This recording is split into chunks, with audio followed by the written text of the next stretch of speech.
ಕೆಂಪುಕೋಟೆಯಲ್ಲಿ ನಡೆದ ದಾಳಿಯಿಂದಾಗಿ ಗಾಯಗೊಂಡವರ ಪರಿಸ್ಥಿತಿ ಹೇಗಿದೆ ಅನ್ನೋದನ್ನ ವೀಕ್ಷಿಸೋ ಸಲುವಾಗಿ ಪ್ರಧಾನಿ ಮೋದಿ ಅವರು ಖುದ್ದು ಹೋಗಿದ್ರು, ಆರೋಗ್ಯ ವಿಚಾರಿಸಿದ್ರು. ಆ ಬಗ್ಗೆ ಡೀಟೇಲ್ಸ್ ಇದೆ ನೋಡ್ತೀವಿ. ಡೆವಿಲ್ ಡಾಕ್ಟರ್ ಉಮರ್ ಬಗ್ಗೆ ಸ್ಫೋಟಕ ವಿಚಾರ ಬೆಳಕಿಗೆ ಬಂದಿದೆ. ಹೆಸರಿಗೆ ಮಾತ್ರ ವೈದ್ಯನಾಗಿದ್ದ ಡಾಕ್ಟರ್ ಉಮರ್ಗೆ ರೋಗಿಗಳ ಮೇಲೆ ಯಾವುದೇ ಅಕ್ಕರೆ ಇರಲಿಲ್ಲ. ಅನಂತನಾಗ್ನಲ್ಲಿ ಸರ್ಕಾರಿ ಮೆಡಿಕಲ್ ಕಾಲೇಜಿನಲ್ಲಿ ಸೀನಿಯರ್ ಮೆಡಿಕಲ್ ರೆಸಿಡೆಂಟ್ ಆಗಿದ್ದ ಡಾಕ್ಟರ್ ಉಮರ್ 2023ರಲ್ಲಿ ಕೆಲಸ ಕಳೆದುಕೊಂಡಿದ್ದ. ಡಾಕ್ಟರ್ ಉಮರ್ ವಿರುದ್ಧ ಪ್ಯಾರಾಮೆಡಿಕಲ್ ಸ್ಟಾಫ್, ರೋಗಿಗಳೇ ಸಾಲು ಸಾಲು ದೂರು ನೀಡಿದ್ದರು. ಇದಲ್ಲದೆ ಹೇಳದೆ ಕೇಳದೆ ಉಮರ್ ಕೆಲಸಕ್ಕೆ ಗೈರಾಗುತ್ತಿದ್ದ. ದೂರುಗಳ ಸರಮಾಲೆ ಹಿನ್ನೆಲೆ ಡಾಕ್ಟರ್ ಉಮರ್ಗೆ ನೋಟಿಸ್ ನೀಡಿ ವಿಚಾರಣೆ ನಡೆಸಿತ್ತು ಆಸ್ಪತ್ರೆಯ ತನಿಖಾ ತಂಡದಿಂದ. ಕೆಲಸದಿಂದ ತೆಗೆದುಹಾಕಲು ಶಿಫಾರಸು ಮಾಡಿದ್ದರಿಂದ ಡಾಕ್ಟರ್ ಉಮರ್ನನ್ನು ಕೆಲಸದಿಂದಲೇ ವಜಾ ಮಾಡಲಾಗಿತ್ತು. ಆತ್ಮಾಹುತಿ ಬಾಂಬ್ ದಾಳಿಕೋರ ಡಾಕ್ಟರ್ ಉಮರ್ ಬಗ್ಗೆ ಇನ್ನಷ್ಟು ಸ್ಫೋಟಕ ಮಾಹಿತಿ ಬಹಿರಂಗಗೊಂಡಿದೆ. ಅಕ್ಟೋಬರ್ 30ರಿಂದ ಆತನ 5 ಮೊಬೈಲ್ಗಳು ಸ್ವಿಚ್ ಆಫ್ ಆಗಿತ್ತು. ಫರೀದಾಬಾದ್ನಲ್ಲಿ 2900 ಕೆಜಿ ಸ್ಫೋಟ ಪತ್ತೆ ಬಳಿಕ ಡಾಕ್ಟರ್ ಉಮರ್ ಕೆಲಸಕ್ಕೆ ಗೈರಾಗಿದ್ದ. ಫರೀದಾಬಾದ್ನಲ್ಲಿ ಸ್ಫೋಟಕ ಸಿಕ್ಕ ಬಳಿಕ ಎಲ್ಲಿ ತಾನು ಸಿಕ್ಕಿ ಬೀಳ್ತೀನಿ ಎಂಬ ಆತಂಕದಲ್ಲಿದ್ದ ಡಾಕ್ಟರ್ ಉಮರ್ ಹೀಗಾಗಿ ಭಯದಿಂದಲೇ ರಾಷ್ಟ್ರ ರಾಜಧಾನಿ ದೆಹಲಿಗೆ ಬಂದಿದ್ದ. 80 ಕೆಜಿ ಅಮೋನಿಯಂ ನೈಟ್ರೈಟ್ ಡಿಟೋನೇಟರ್ ಜೊತೆ ಕಾರಲ್ಲಿ ಉಮರ್ ಬಂದಿದ್ದ. ದೆಹಲಿ ಕೆಂಪುಕೋಟೆ ಬಳಿ ಸ್ಫೋಟಕಗಳು ಸಿಡಿದು ದೊಡ್ಡ ಅನಾಹುತ ಸಂಭವಿಸಿದೆ.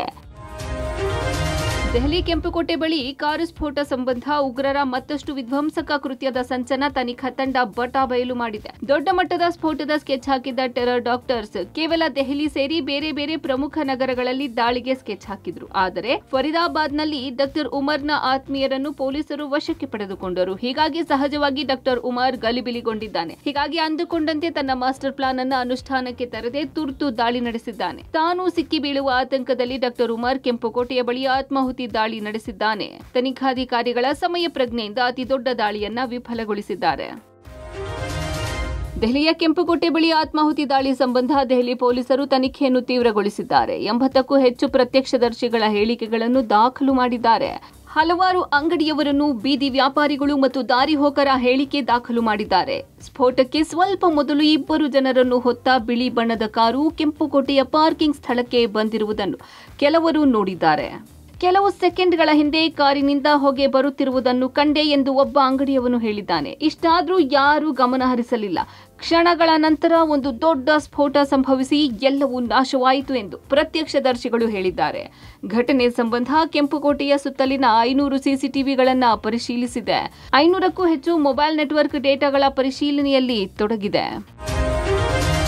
ಕೆಂಪುಕೋಟೆ ಬಳಿ ಆತ್ಮಾಹುತಿ ದಾಳಿ ಸಂಬಂಧ ಮತ್ತೊಬ್ಬ ವೈದ್ಯನನ್ನ ಬಂಧಿಸಲಾಗಿದೆ. ಜೈಷ್ ಮೊಹಮ್ಮದ್ ಸಂಘಟನೆಯ ಡಾಕ್ಟರ್ ಶಾಹೀನ್ ಸಹೋದರ ಉಗ್ರ ವೈದ್ಯ ಪರ್ವೇಜ್ ಅನ್ಸಾರಿಯನ್ನ ಉತ್ತರ ಪ್ರದೇಶದ ಲಖನೌದಲ್ಲಿ ATS ಬಂಧಿಸಿದೆ. ಫರೀದಾಬಾದ್ನಲ್ಲಿ ಸ್ಫೋಟಕ ಸಿಕ್ಕ ಬಳಿಕ ಡಾಕ್ಟರ್ ಪರ್ವೇಜ್ ನಾಪತ್ತೆಯಾಗಿದ್ದ. ವಾರಗಳ ಹಿಂದಷ್ಟೇ ತನ್ನ ಹುದ್ದೆಗೆ ರಾಜೀನಾಮೆ ಕೊಟ್ಟಿದ್ದ. ಲಖನೌದಲ್ಲಿರೋ ಡಾಕ್ಟರ್ ಪರ್ವೇಜ್ ಅನ್ಸಾರಿ ಮನೆ ಮೇಲೆ ದಾಳಿ ವೇಳೆ 3 ಮೊಬೈಲ್, 1 ಹಾರ್ಡ್ ಡಿಸ್ಕ್ ಅನ್ನ ವಶಕ್ಕೆ ಪಡೆಯಲಾಗಿದೆ. ಇದಲ್ಲದೆ ಅಂತಾರಾಷ್ಟ್ರೀಯ ಸಿಮ್ಗಳನ್ನ ಜಪ್ತಿ ಮಾಡಲಾಗಿದೆ. ಇನ್ನು ಈತ ಕೀಪ್ಯಾಡ್ ಮೊಬೈಲ್ ಹೆಚ್ಚು ಬಳಸ್ತಿದ್ದ ಅನ್ನೋದು ATS ತನಿಖೆಯಲ್ಲಿ ಬಹಿರಂಗಗೊಂಡಿದೆ. ಅಲ್ ಫಲಾಹ್ ಟೆರರ್ ಡಾಕ್ಟರ್ಸ್ಗಳ ಬೇಸ್ ಕ್ಯಾಂಪ್ ಆಗಿತ್ತ ಎಂಬ ಅನುಮಾನ ಮೂಡಿದೆ. NIA, ಹರಿಯಾಣ ಪೊಲೀಸರು ಅಲ್ ಫಲಾಹ್ ವಿವಿಯ 3 ವೈದ್ಯರನ್ನ ಬಂಧನ ಬೆನ್ನಲ್ಲೇ ತನಿಖೆ ತೀವ್ರಗೊಳಿಸಿದೆ. ವಿವಿಯಲ್ಲಿ ಬಂಧಿತ ವೈದ್ಯರ ಸಂಪರ್ಕದಲ್ಲಿದ್ದ ವೈದ್ಯಕೀಯ ಸಿಬ್ಬಂದಿ ಹಾಗೂ ವಿದ್ಯಾರ್ಥಿಗಳ ವಿಚಾರಣೆಗೆ ಒಳಪಡಿಸಿದೆ. ಅಲ್ ಫಲಾಹ್ ವಿಶ್ವವಿದ್ಯಾಲಯದ ಉಪಕುಲಪತಿ ಪ್ರೊಫೆಸರ್ ಡಾಕ್ಟರ್ ಭೂಪಿಂದರ್ ಕೌರ್ ಆನಂದ್ ಘಟನೆ ಖಂಡಿಸಿದ್ದಾರೆ. ನಮ್ಮ ವೈದ್ಯರನ್ನು ತನಿಖಾ ಸಂಸ್ಥೆಗಳು ಬಂಧಿಸಿವೆ. ಸ್ಫೋಟಕ್ಕೂ ವಿಶ್ವವಿದ್ಯಾಲಯಕ್ಕೆ ಯಾವುದೇ ಸಂಬಂಧ ಇಲ್ಲ ಎಂದಿದ್ದಾರೆ. ಯಾವುದೇ ರಾಸಾಯನಿಕ ಅಥವಾ ವಸ್ತುವನ್ನ ವಿವಿ ಆವರಣದಲ್ಲಿ ಬಳಸಲಾಗುತ್ತಿಲ್ಲ ಹಾಗೂ ಸಂಗ್ರಹನೂ ಮಾಡಿಲ್ಲ ಅಂತ ಹೇಳಿದ್ದು ತನಿಖಾಧಿಕಾರಿಗಳಿಗೆ ತನ್ನ ಸಂಪೂರ್ಣ ಸಹಕಾರವನ್ನು ನೀಡುತ್ತೆ ಎಂದು ಮಾಧ್ಯಮ ಪ್ರಕಟಣೆ ಹೊರಡಿಸಿದೆ. ದೆಹಲಿ ಕೆಂಪುಕೋಟೆ ಬಳಿ ಆತ್ಮಾಹುತಿ ದಾಳಿ ಸಂಬಂಧ ಇನ್ನೋರ್ವ ವೈದ್ಯ ಆದಿಲ್ ಅಹಮದ್ನನ್ನ ಬಂಧಿಸಲಾಗಿದೆ. ಬಂಧಿತ ಆದಿಲ್ ಅಹಮದ್ಗೆ ಖಾಸಗಿ ಆಸ್ಪತ್ರೆಯ ಕಾಂಟ್ರಾಕ್ಟ್ ನಲ್ಲಿದ್ದ. ಹೀಗಾಗಿ ಈತನಿಗೆ ತಿಂಗಳಿಗೆ 4 ಲಕ್ಷ ರೂಪಾಯಿ ಸಂಬಳ ಬರ್ತಾ ಇತ್ತು. ಇದು ಅಲ್ಲದೆ ವಸತಿಗಾಗಿ 10,000 ರೂಪಾಯಿ ಭತ್ಯೆ ಪ್ರತ್ಯೇಕವಾಗಿ ಸಿಕ್ತಿತ್ತು.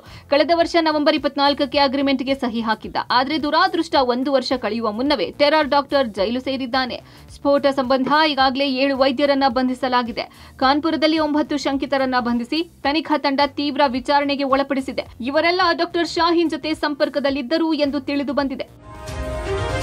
ದೆಹಲಿ ಮತ್ತು ಇಸ್ಲಾಮಾಬಾದ್ನಲ್ಲಿ ನಡೆದ ಕಾರು ಸ್ಫೋಟದ ಹಿಂದೆ ಪಾಕಿಸ್ತಾನ ಸೇನೆಯ ಕೈವಾಡ ಇದೆ ಅಂತ ಪಾಕಿಸ್ತಾನ ಪತ್ರಕರ್ತ ತಹಾ ಸಿದ್ದಿಕಿ ಆರೋಪಿಸಿದ್ದಾರೆ. ಎಕ್ಸ್ನಲ್ಲಿ ಬರೆದುಕೊಂಡಿರುವ ತಹಾ ಸಿದ್ದಿಕಿ, ಪಾಕಿಸ್ತಾನಿ ಜನರಲ್ಗಳು ಇಸ್ಲಾಮಿ ಭಯೋತ್ಪಾದನೆಯನ್ನ ನೀತಿ ಸಾಧನವನ್ನಾಗಿ ತಡೆಯುವವರೆಗೆ ದಕ್ಷಿಣ ಏಷ್ಯಾದಲ್ಲಿ ಶಾಂತಿ ನೆಲೆಸಲು ಸಾಧ್ಯವಿಲ್ಲ ಎಂದಿದ್ದಾರೆ. ಭಾರತ ನೆಲದಲ್ಲಿ ವಿಧ್ವಂಸಕ ಕೃತ್ಯಕ್ಕೆ ಪಾಕಿಸ್ತಾನ ಸೇನೆ ನಿರಂತರವಾಗಿ ನೆರವು ನೀಡುತ್ತಲೇ ಇದೆ. ಭಾರೀ ಪ್ರಮಾಣದ ಮದ್ದು, ಗುಂಡುಗಳು, ಸ್ಫೋಟಕಗಳು ಪಾಕಿಸ್ತಾನ ನೆಲದಿಂದ ರವಾನೆಯಾಗುತ್ತಲೇ ಇವೆ. ಇದೆಲ್ಲವೂ ಪಾಕ್ ಸೇನೆಯ ಸಂಚಿನ ಭಾಗವೇ ಆಗಿದೆ ಅಂತ ಆರೋಪಿಸಿದ್ದಾರೆ. ದೆಹಲಿ ಕೆಂಪುಕೋಟೆ ಬಳಿ ನಡೆದಿರುವ ಆತ್ಮಾಹುತಿ ಬ್ಲಾಸ್ಟ್ ಬಗ್ಗೆ ಸಂಪೂರ್ಣ ತನಿಖೆ ಆಗಲಿ ಅಂತ ಎಐಸಿಸಿ ಅಧ್ಯಕ್ಷ ಮಲ್ಲಿಕಾರ್ಜುನ ಖರ್ಗೆ ಪ್ರತಿಕ್ರಿಯಿಸಿದ್ದಾರೆ. ಈ ಕೃತ್ಯ ಎಸಗಿದವರ ಮೇಲೆ ಶಿಕ್ಷೆಯಾಗಲಿ, ಯಾರಿಗೂ ಕೂಡ ದಾಕ್ಷಿಣ್ಯ ತೋರಬೇಕಿಲ್ಲ. ಯಾರು ತಪ್ಪು ಮಾಡಿದ್ದಾರೋ ಶಿಕ್ಷೆಯಾಗಬೇಕು. ಇಂಥ ಘಟನೆಗಳು ರಾಷ್ಟ್ರ ರಾಜಧಾನಿಯಲ್ಲಿ ಆಗ್ತವೆ ಅಂದರೆ ದುರ್ದೈವದ ಸಂಗತಿ. ನಿಮ್ಮ ಬಳಿಯೇ ಗುಪ್ತಚರ ಇರುತ್ತದೆ, ಐಬಿ ಇರುತ್ತದೆ, ಸಿಬಿಐ ಇರುತ್ತದೆ, ಬೇರೆ ಬೇರೆ ಏಜೆನ್ಸಿಗಳು ಇರುತ್ತವೆ. ಇಷ್ಟೆಲ್ಲ ಏಜೆನ್ಸಿಗಳು ಇದ್ರೂ ಸರ್ಕಾರ ವಿಫಲವಾಗಿದೆ ಅಂತ ಕೇಂದ್ರದ ವಿರುದ್ಧ ಗುಡುಗಿದ್ದಾರೆ. ತನಿಖೆಯ ಸಂಪೂರ್ಣ ಮಾಹಿತಿ ಬಂದ ಮೇಲೆ ನಾವು ಮಾತನಾಡ್ತೇವೆ. ಡಿಸೆಂಬರ್ 1ರಂದು ಪಾರ್ಲಿಮೆಂಟ್ ಪ್ರಾರಂಭವಾಗುತ್ತದೆ, ಅಲ್ಲಿ ಚರ್ಚೆ ಮಾಡೋಣ ಅಂತ ಹೇಳಿದರು. ನಿಷ್ಪಕ್ಷಪಾತವಾದ ನಿರ್ಣಯ ಆಗಬೇಕು ಮತ್ತು ಎನ್ಕ್ವೈರಿ ಆಗಬೇಕು. ಎನ್ಕ್ವೈರಿಯಲ್ಲಿ ಏನ್ ಬರ್ತದೋ ಅದ್ರ ಮೇಲೆ ಸರ್ಕಾರ ಕಠಿಣವಾದಂತ ಶಿಕ್ಷೆ ಕೊಡಬೇಕು. ಯಾರಿಗೂ ಕೂಡ ದಾಕ್ಷಣ್ಯ, ಯಾರು ತಪ್ಪು ಮಾಡಿದಾರೋ ಅವ್ರಿಗೆ ಶಿಕ್ಷೆ ಕೊಡ್ತಕ್ಕಂಥದ್ದು ಆಗಬೇಕು. ಬೇರೆಯವರು ಕೂಡ ನಾಳೆ ಭಯ ಪಡಬೇಕು. ಇಂಥ ಘಟನೆಗಳ ನ್ಯಾಷನಲ್ ಕ್ಯಾಪಿಟಲ್ದಲ್ಲಿ ಆಗ್ತಾವಂದ್ರೆ ಇದು ದುರ್ದೈವ ಸಂಗತಿ.